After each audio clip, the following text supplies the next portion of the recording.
conlleva de que el delito, la pena debe ser conforme al hecho cometido y que no debe de excederse. Y estamos hablando de delitos contra el patrimonio, no estamos hablando de delitos como la vida o la agresión sexual. Al igual que faculta, le da más facultades a la fiscalía, le quita derechos a las víctimas y otra de las cosas, la cuestión de las pericias policiales. De la prueba pericial, en donde en una de las reformas al Código Procesal Penal, los peritos permanentes o casuales, está la Universidad de El Salvador. En esta reforma lo quita a la Universidad de El Salvador y incorpora a la Corte de Cuentas. O sea, esto, ojo, también para los funcionarios, porque ¿para qué está la Corte de Cuentas? Es para auditar funcionarios públicos y entidades gubernamentales. Entonces, también estas reformas también podría conllevar alguna implicación para los funcionarios o para las alcaldías. Al igual, lo que más nos preocupa es el alargamiento de la detención provisional. Y fíjese que uno de los considerandos que establece uno de estos de esta reforma es que nos catalogan como defensa temeraria. Constitutiva, o sea, que le da el derecho, ¿no? Exactamente. Y esa una de estas reformas... Porque pueden ser temerarias si la ley, yo puedo hacer con la ley lo que me permite la ley, mas no puedo hacer lo que no me permite la ley. Exactamente. Y una de estas reformas conlleva eso, conlleva un castigo al derecho de defensa. ¿Y por qué? Porque en la última reforma que ellos han puesto, conllevan la detención provisional, que puede alargarse con más tiempo, pero en el segundo inciso menciona que puede prolongarse por 24 meses más si una de las partes interpone un recurso. Entonces, ¿qué nos queda a nosotros como abogados defensores? Una persona que ha sido detenida, ¿va a pasar cuánto tiempo? Y si hay un recurso, ¿se amplía ese? Se puede ampliar más según la propuesta. Es decir, que la propuesta menciona que puede ser la mitad del máximo. Si es de 10, pasan 5. Si es de 20, pasan a 10. Con los delitos patrimoniales, la pena aumenta. Entonces, imagínense que en una sentencia condenatoria, habla de las sentencias condenatorias, está hablando acerca de esas sentencias. Entonces, es esta, ¿no? Ahí están las exacto. Tres. Vamos a ver. La pena por robo se incrementa de 10 a 20 años. Por robo agravado de 20 a 30 y por delito de hurto de 6 a 8 años.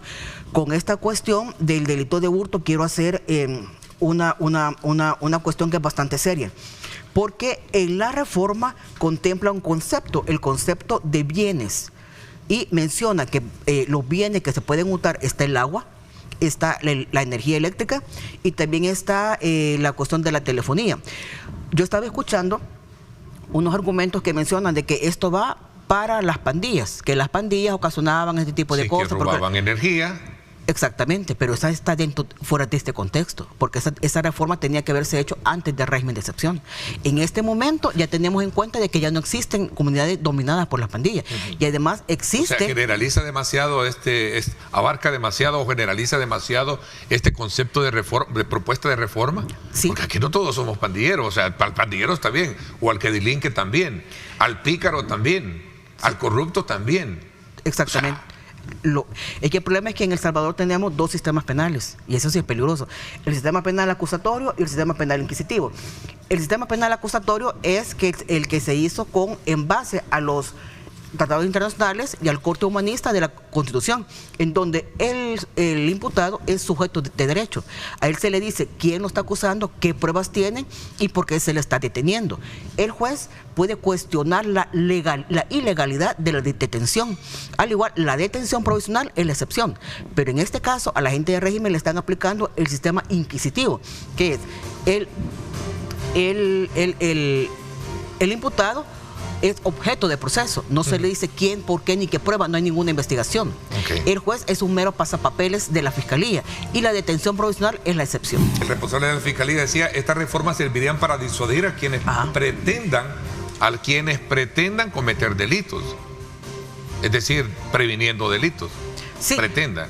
Eso ¿Es persuasivo? ¿Es preventivo? Es decir, para decirle, ¿no es así? No es preventivo, porque si fuera preventivo, la pena fuera menor. Y aquí es una pena demasiado alta, específicamente cuando el propio ministro está diciendo que estos delitos no son conciliables. No son conciliables. O sea, no podemos optar a una detención, a una oportunidad de cambio de medida cautelar. ¿Por qué? Porque ya está diciendo que son de 10 a 20 años. No podemos nosotros hacer eso. Y cuando él menciona que son preventivos, no es preventivo, porque no hay políticas de prevención para este tipo de delitos. O sea, ¿para qué grupo de la población va esto? ¿Va para la gente delincuente o va para la gente honrada? Va para la gente honrada, va para la gente que está en sus champitas, específicamente en los balnearios, con una luz eléctrica que ellos no tienen contador. Pueden obligar a la gente a que tengan contador y que genera un contador. Impuestos municipales. Presupuesto, gasto. Obviamente, no, pues está haciendo uso de un servicio. Voy a dejar plantada esta pregunta. Dice, buenos días, le pregunto a su invitada, Ernesto, ¿por qué, si tan delicadas son las reformas, por qué las asociaciones de abogados no se pronuncian? Ese es un buen punto. Yo le dije, ¿por qué la comunidad jurídica, digamos, no ha lanzado, pero serán poco lo que estamos escuchando ahí, ¿no? Esa pregunta. Fíjese que prácticamente esta, desde el régimen de excepción, es una batalla que tenemos que estar presentes nosotros adelante. Sin embargo, estamos atrás. O sea, no puedo hablar por las asociaciones de abogados. Deberíamos de preguntarle al presidente o a uno de los encargados que están llevando estos grupos que por qué no se están pronunciando prácticamente. ¿Es tanto así voluminosa lo que ustedes consideran que es atentatorio? Fíjese que sí, primeramente por la detención provisional no puede exceder más del tiempo mínimo que establece la ley con los 2 años. Si queremos interponer un recurso, se le castiga al imputado con 2 años más. ¿Qué pasa si el imputado es inocente? Va a pasar 2 años ahí. ¿Quién se lo va a reconocer? Además, también una de las reformas que lleva es con la administración fraudulenta. Y esto sí quiero que pongan ojo, específicamente la gente de COSABI y todas aquellas personas que van a tener problemas con la cooperativa. ¿Por qué? Porque la administración fraudulenta establece que para llegar a poner una denuncia se deben de presentar los registros contables. Como un socio va a tener este tipo de elementos y solamente la junta directiva lo puede llevar. Y otra de las cosas que lleva es que dentro de este proceso, quien va a tener que pagar los peritajes contables, peritajes digitales y todo ese tipo de cosas, va a tener que ser la víctima. Esta gente va a tener que pagar a un auditor, a un contador con información. Pero ¿y cómo va a sustentar si es una información que está en la empresa, por ejemplo, ¿no? Que está... Exactamente. El inciso lo salva y menciona, si no lo tienen, entonces díganle al fiscal que digan en dónde está para que lo haga, cuánto tiempo se va a tardar. O sea, el derecho penal es público, no es privado. Y aquí en esta norma prácticamente la están haciendo privada. Y esto para la gente de COSABI, que pongan ojo a esto, porque puede que este artículo genere impunidad. Porque ¿qué va a pasar con la gente que no puede pagar un tipo de peritaje? Porque dice que desde que comienza el delito hasta que termine, y lo hace retroactivo. Entonces, ¿cómo va a ser toda esta gente? ¿Raya con el tema constitucional, leyes secundarias o tratados esto, como se ha dicho?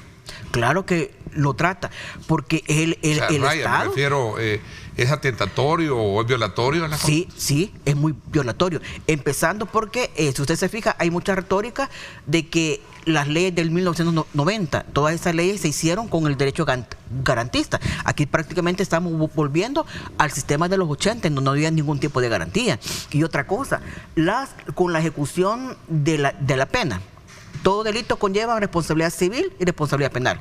En el caso de que una persona tenga una responsabilidad civil y pase 8 años dentro del penal, esa persona no genera ningún tipo de ingreso. Más sin embargo, si no llega a cumplir esa responsabilidad penal, se le va a acumular una tercera parte más de la pena. Entonces, eso prácticamente estamos hablando de prisión por deudas.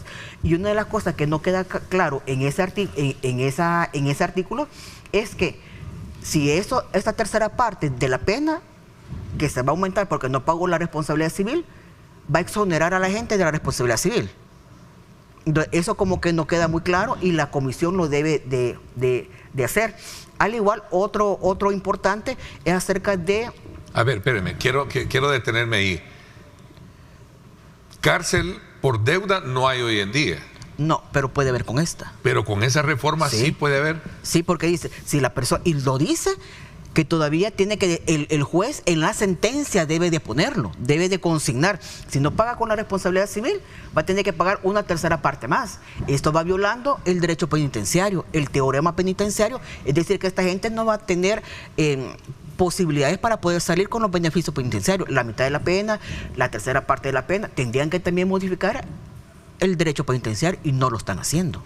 ¿La Asamblea debería llamar abogados aparte al gremio, a la academia, a la comunidad jurídica para examinar esto más detenidamente? Sí debería de hacerlo, sí debería de hacerlo, por las implicaciones y porque tienen que reformarse otras leyes, como por ejemplo la ley penitenciaria. Esta reforma, si se aprueba así, mañana es para propios y extraños. Para toda la población. Digo, por los diputados que en algún momento tienen que hacer una evaluación muy pertinente sobre ello. Para toda la población, es para todas, para usted, es para mí, para todos los que estamos acá.